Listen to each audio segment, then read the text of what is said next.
안녕하세요. 저는 40대 여성으로 남편과 애들을 키우며 그럭저럭 평범하게 살아가고 있는 주부입니다.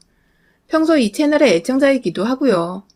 제가 시집살이 고부관계 등이 그닥 좋은 편이 되지 못해서 늘 이 채널을 통해 남들은 어떻게 행동하고 사는지 많이 엿보며 살았었는데, 이번엔 제가 저같이 채널을 시청하고 계실 분들을 위해 제 일화를 들려드리며 조언을 드릴 차례인 것 같네요.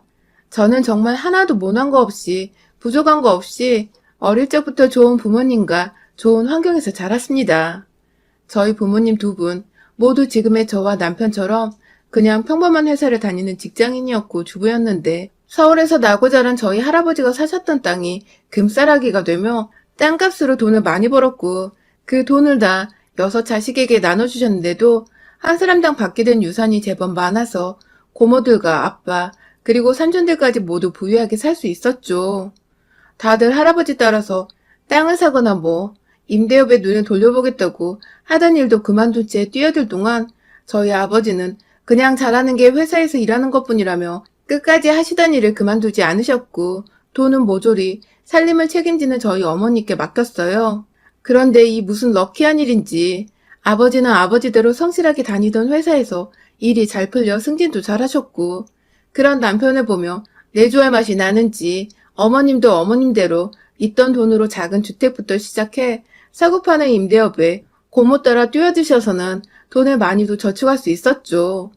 원래부터 부유했던 편이었는데 덩달아 더 친척들까지 다 경제적인 여유가 생기는 바람에 저의 돈에 대한 개념은 정말 안드로메다로 향해버렸죠.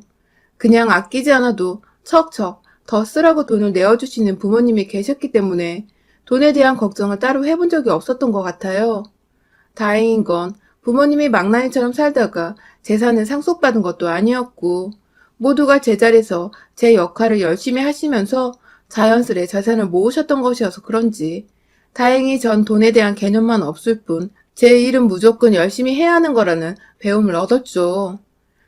자기 일에 최선을 다하고 열심히 살다 보면 가진 돈을 누릴 자격이 더 있다는 생각을 하곤 했어요. 그런데 이 제 사상이 좀 이상한 방향으로 가닥을 잡았어요. 제 꿈이 현모양처였거든요. 그 당시에는 왜 그렇게 생각했는지 모르겠지만 전 좋은 남편감을 열심히 찾아서 결혼을 하고 열심히 내조하는 게 제가 제 일에 최선을 다하고 잘 사는 것이라고 생각을 했어요. 내조를 잘하는 현모양처라면 어머니처럼 돈을 쓰고 굴리는 자격을 누릴 수 있지 않을까 싶었던 것이죠. 그리고 이러한 제 꿈은 대학에 가서야 조금씩 실행이 되었습니다. 꿈이 현모양처니 하고 싶은 공부나 직업이 딱히 없었고, 그래서 고민 없이 가장 안정적으로 입학이 가능했던 대학의 과를 선택했어요. 그렇게 입학을 하고 나서 지금의 남편을 처음 만났죠. 남편은 저보다 3살 위에 같은 학과 선배였습니다. 군대를 갔다 막 돌아온 소위 말해 촌티가 팍팍 나는 복학생이었죠. 여중 여고를 나오며 남자들과 한 공간에서 수업을 들어본 적이 까마득했었던 저는 대학 생활이 그저 신기하고 다 재밌었어요. 명문대까지는 아니더라도 나름 괜찮은 대학이었기 때문에 여기서 그냥 남편 될 사람 하나를 골라서 평생을 현모양처로 살면 되겠다 싶었죠. 그중 남편은 제가 가장 먼저 찜해놓았던 남자였어요. 그 당시 남편도 겨우 20대 중반이었는데 과묵하고 진중하고 또 매사에 성실한 모습이 갓 20살이 되었던 제 눈에는 그저 어른스럽고 또 존경스럽기만 했죠. 공부도 어찌나 잘하던지 매번 꽈탑을 유지하고 친구들 사이에서도 평판도 좋은데 그 사이에서 나서는 건 싫다며 또래들처럼 왁자지껄 떠들거나 잘 웃지도 않았던 남편은 늘 제게 미스테리한 존재였어요.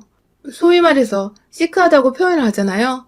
우리 남편이 딱 촌스러운데 시크한 정체를 알 수 없는 그런 남자의 표본이었답니다. 그런데 이런 남편과 어떻게 부부가 되었냐고요? 바로 오해 때문이었어요. 남편의 친구였던 저희 학과 한 선배가 저를 짝사랑한다며 고백을 하려고 한 적이 있었어요.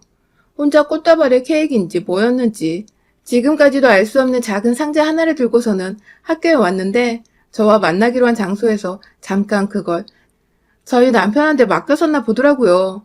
전 그것도 모른 채 그 장소에 나갔다가 남편이 저한테 고백을 하려고 친구를 통해 절 부른 건가 싶어서 옳다구나 하고 남편에게 사귀겠다고 무턱대고 고백을 먼저 해버렸고요. 지금 생각하면 아주 창피하고 아찔거리고 오글거려 죽겠는데 당시엔 정말 평소에 눈여겨보던 사람이 날 좋아하고 있었구나 하는 생각에 제정신이 아니었답니다.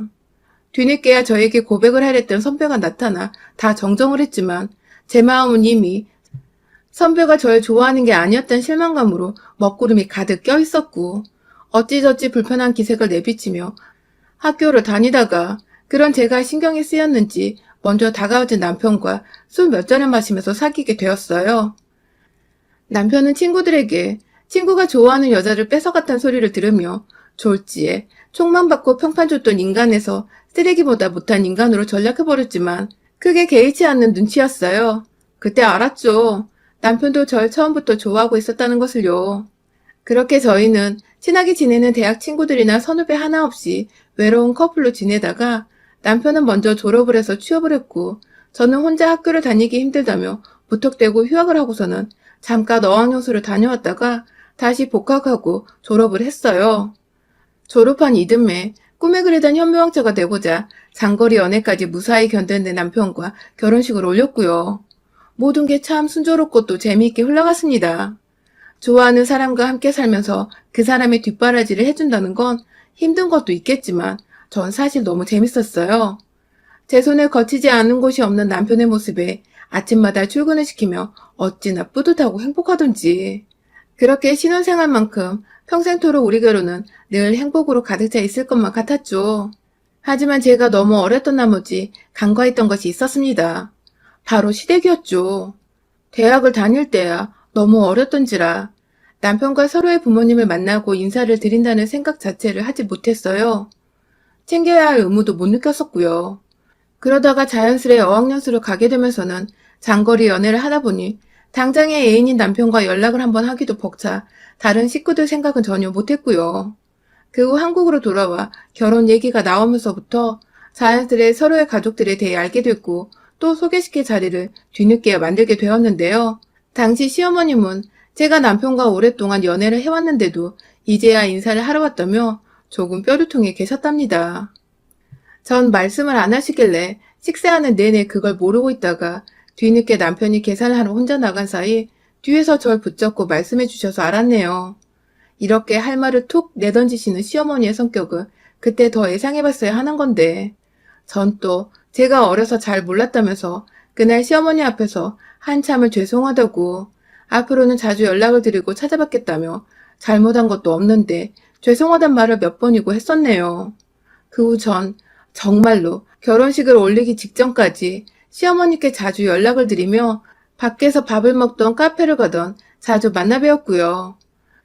그런 제 정성에 시어머니도 좀 기분이 좋아지셨는지 남편에게 말을 잘 해주셔서 남편이 오히려 절 더 많이 사랑해주고 고마워해줬죠. 그런데 모든 게 완벽했던 결혼식까지 마무리를 짓고 신혼집으로 입성했던 날, 그날부터 뭔가 삐그덕거렸어요.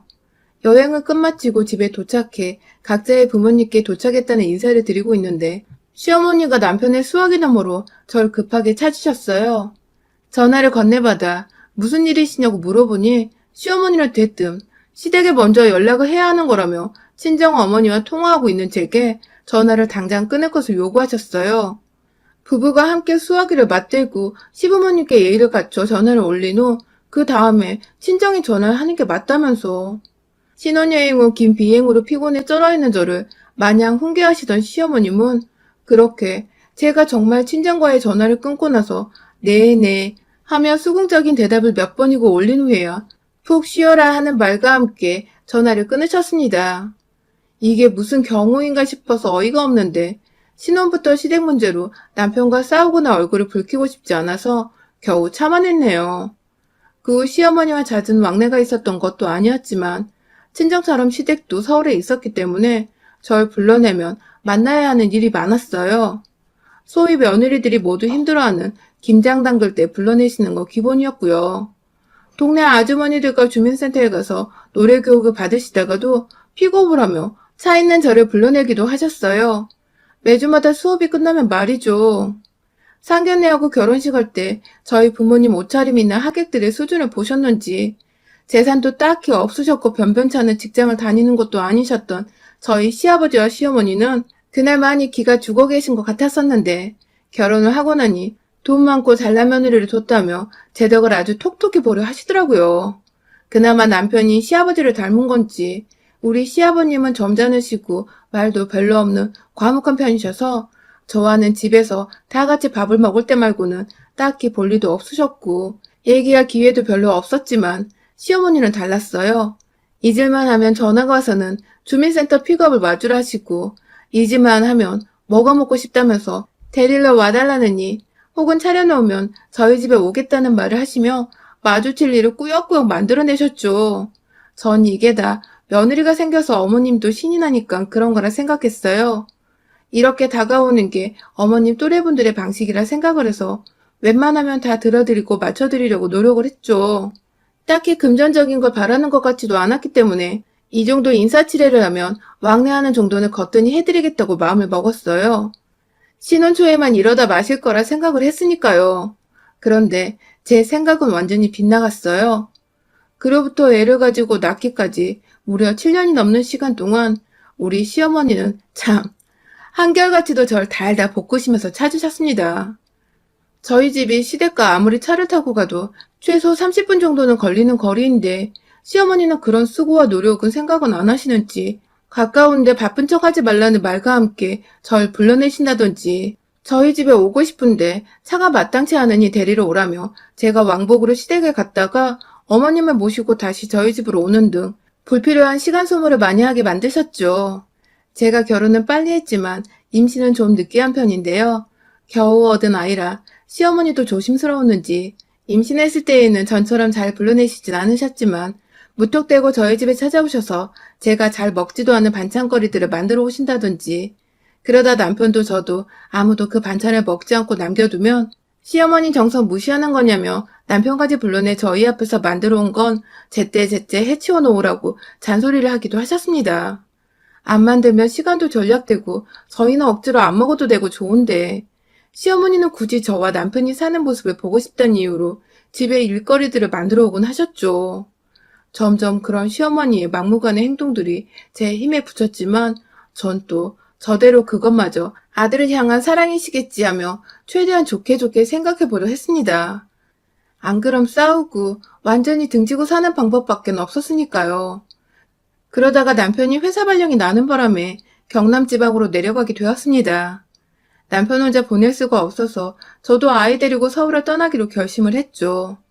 그렇게 얼떨결에 저희 가족은 거의 10년을 나고 자란 서울을 떠나 지방에서 거주하게 되었어요.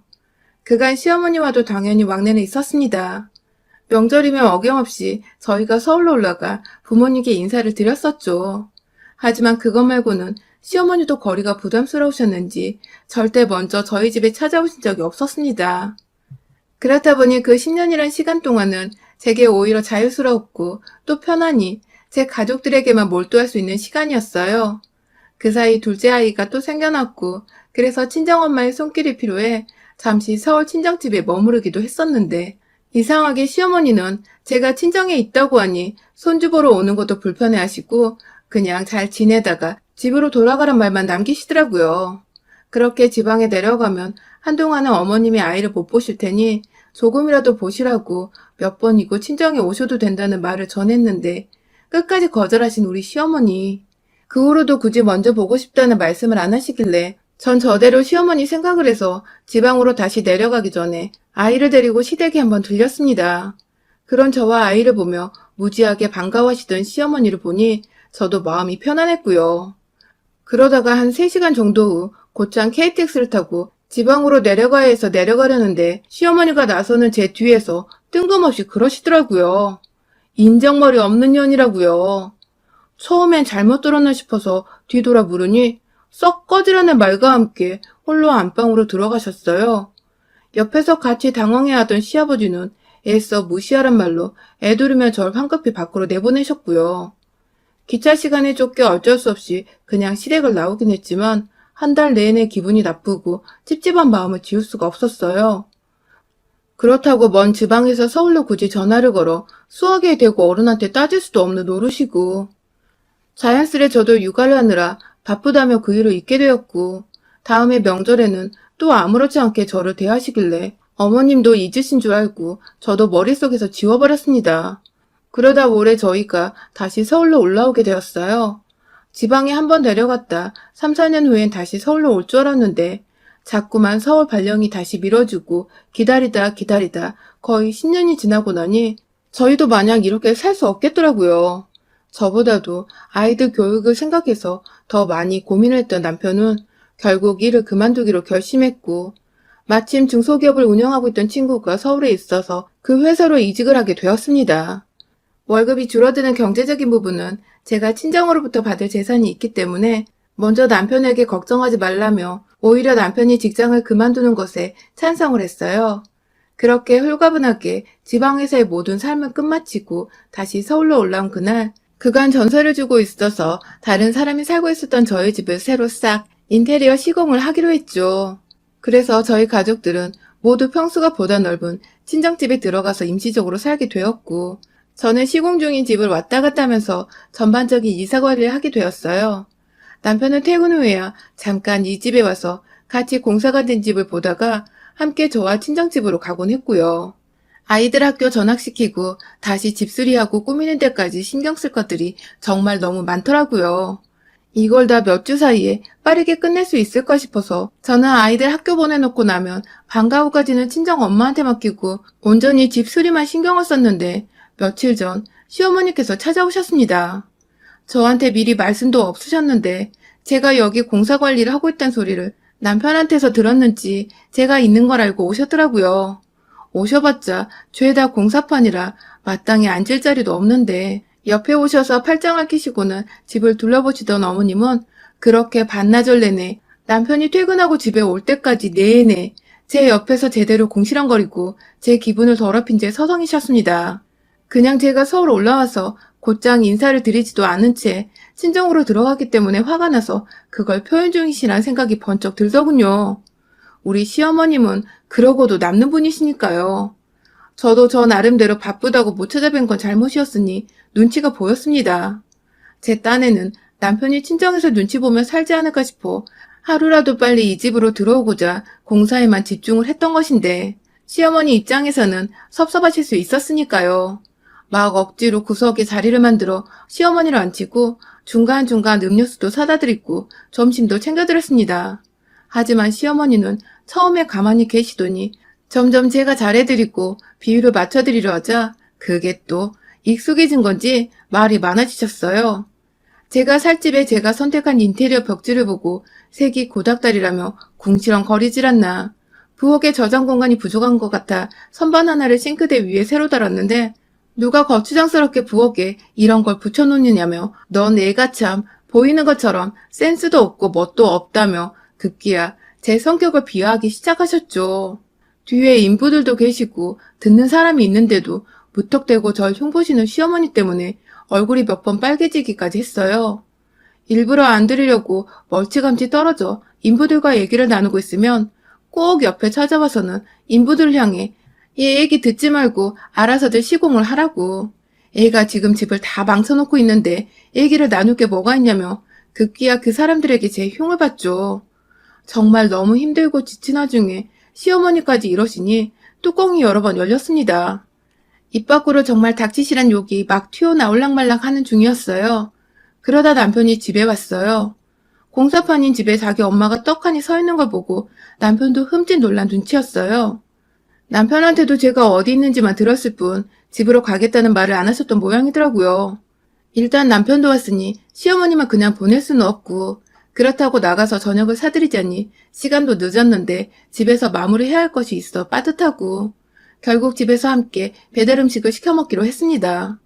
시어머니께는 언제든지 좋은 음식은 나중에 또 사드릴 수 있으니 일단 내일 출근을 해야 하고 또 집에 가서 봐야 하는 아이들을 생각해서 빠르게 저녁을 먹기로 했죠. 그렇게 식탁도 없는 집에서 바닥에 쭈그려 앉아 중화요리를 시켜 먹었어요. 혹시 몰라 어머님을 위해 고추잡채에 중화 비빔밥까지 주문해서 인원수보다 좀 더 여유가 있게 주문을 했고요. 그런데 처음에 주문 전화를 할 때부터 표정이 좋지 않으셨던 시어머니는 이내 음식들이 도착해 저희가 하나둘 수저를 들기 시작하다 완전히 기분이 상하셔서는 갑자기 밥 먹고 있는 저희 앞에서 뭐 이런 정신 나간 년이 다 있냐며 욕을 퍼부으시는 게 아니겠어요? 제가 정신 나간 년이라는 거예요. 시어머니를 앞에 두고 중국 요리를 시키냐고. 식탁도 없이 바닥에 쭈그려 앉아 먹게 하냐며 막 따지고 욕을 퍼부으시다가 결국 이건 너나 먹으라며 앞에 있던 볶음밥을 엎으셨어요. 하루 종일 서서 일하다가 시어머니까지 상대하려니 정말 미쳐버리겠더라고요. 누가 오라고 한 것도 아니고 이렇게 힘들고 휴식을 취할 것도 제대로 없는 거라니까 안 불렀던 건데 제멋대로 와서는 하다 그냥 보내드리기 죄송해 저녁을 사드리니 음식 투정까지 하고 앉아있는 우리 시어머니. 눈앞이 까마득해질 때 남편이 그런 시어머니를 향해 그만 좀 땡깡을 부리시라고 한마디를 거뒀고 그러자 시어머니는 더 불같이 화를 내며 마기를 갈기 시작했어요. 며느리 하나 때문에 아들놈도 이렇게 변한 것 같다며. 태생이 말수가 없고 진중한 사람이었는데 갑자기 그걸 며느리 탓을 하는 시어머니. 저한테 손가락질하며 네가 나를 우습게 알아서 생긴 일이니 네가 책임지라고 아들을 물어내고 급기야 이혼해서 내 집안에서 나가라며 쌍욕을 퍼붓는데 캬. 저도 해탈을 했는지 헛웃음이 나오더라고요. 그런 저를 향해 몇 번 손으로 제 어깨를 치는 시어머니께 앞에 놓여진 시어머니 드리려고 일부러 산 그 고추 잡채를 확 엎어버렸습니다. 하마터면 그릇채로 시어머니를 때릴 뻔한 걸 겨우. 그릇은 제 손으로 막았지만 그 사이 흘러내려 난리난 양장피 재료들로 뒤범벅이 된 시어머니는 음식에 든 특유의 겨자 소스 때문인지 여기저기 다 따갑다며 남편을 붙잡고 막 울먹이기 시작하셨어요. 이 상황에 그저 놀란 남편은 입을 떡하니 벌린 채 충격을 받은 표정으로 입에 자장면을 문 채 앉아있었고 전 그런 시어머니를 일으켜 세워 화장실로 들어가서는 샤워 수화기를 대고 시어머니한테 또 한 번 확 뿌려버렸답니다. 어머니, 겨자소스 시키는 중이니 참으세요? 하면서 확 물세례를 퍼부으니 이걸 싫다 할 수도 없고 그렇다고 겨자소스를 그대로 묻힌 채 있을 수도 없던 시어머니는 가만히 얌전한 강아지 마냥 서서 제 손에 몸을 의지하고 계시더군요. 그렇게 그날 시어머니는 반정신이 나간 채로 한마디를 더 하지 않으셨고 젖은 옷이 걱정된다는 남편의 도움을 받곤 시댁으로 무사히 가셨답니다. 저는 그런 시어머니께 냄새나서 같이 못 있겠다며 혼자 택시 타고 집으로 먼저 돌아왔고요. 나중에 남편을 통해 들어보니 시어머니는 가는 길에도 아들과 단 한마디를 안 나누셨대요. 집에 도착해서는 곧장 샤워를 하시고는 침대에 들어 누우셨다고 합니다. 그러게 그렇게 충격받을 거 좀 며느리한테 살갑고 친절하게 대하셨으면 그런 험한 꼴은 안 보셨을 텐데 왜 자꾸 안 해도 될 말을 해가며 귀한 집에서 쓴소리 한 번 안 듣고 자란 저한테 성질을 건드려서는 저도 몰랐던 저의 공격성을 확 끄집어내신 건지. 우리 시어머니 충격을 받으신 만큼 앞으로도 한동안은 좀 조심하시며 며느리와는 둘 수 있는 거리를 최대한 두고서 멀찌감치 떨어져 사시기를 진심으로 건강을 생각하며 조언드립니다. 여러분의 생각은 댓글로 남겨주세요. 오늘도 시청해주셔서 정말 감사합니다.